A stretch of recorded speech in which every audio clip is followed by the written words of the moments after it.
तुम्हा सर्वांना माझा नमस्कार। आज आपण अवाकाडोची परत एक नवीन डिश तयार करणार आहोत। मागच्या आठवड्यात मी 3-4 अवाकाडो आणले होते आणि त्याच्या वेगवेगळ्या डिश तयार करून पाहिल्या।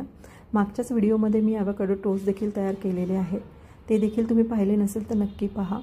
अवाकाडो हा अतिशय पौष्टिक असा एक फळ आहे। आता मी मार्केटमधून आणल्यानंतर याच्या वेगवेगळ्या डिश तयार करून पाहिल्या आणि त्या छानही झाल्या।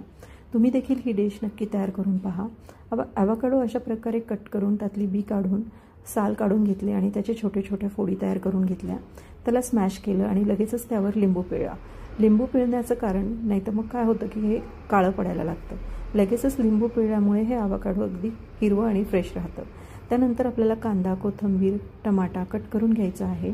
आवडीप्रमाणे तुम्ही यामध्ये भाज्या घालू शकता, गाजरही घालू शकता, शिमला मिरच्या देखील घालू शकता। तुमच्या पद्धतीने तुम्हाला जसं करायचं तसं हे सारण तुम्ही बनवू शकता। आता यामध्ये मी थोडेसे चिली फ्लेक्स आणि ओरेगानो देखील घातले, चवीपुरतं मीठ घातलं आणि याला छानसं हलवून बाजूला ठेवून दिलं। माझ्याकडे इडलीचं पीठ तयार होतं। आता याच इडलीच्या पिठामध्ये मी थोडासा कांदा, कोथिंबीर, मिरची टाकली। तव्यावर थोडंसं तूप घालून याचे मिनी उत्तप्पे तयार करून घेतले। उत्तप्प्याची साईज तुम्ही तुमच्या आवडीप्रमाणे नक्कीच करू शकता।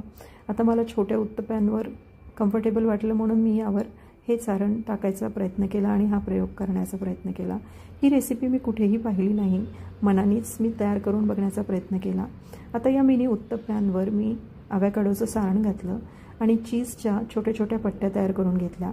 आता या पट्ट्या अशा पद्धतीने मी यावर सजवल्या।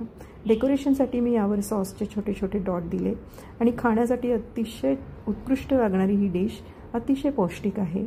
नक्की एकदा तरी ट्राय करा आणि मला कमेंटनी कळवा।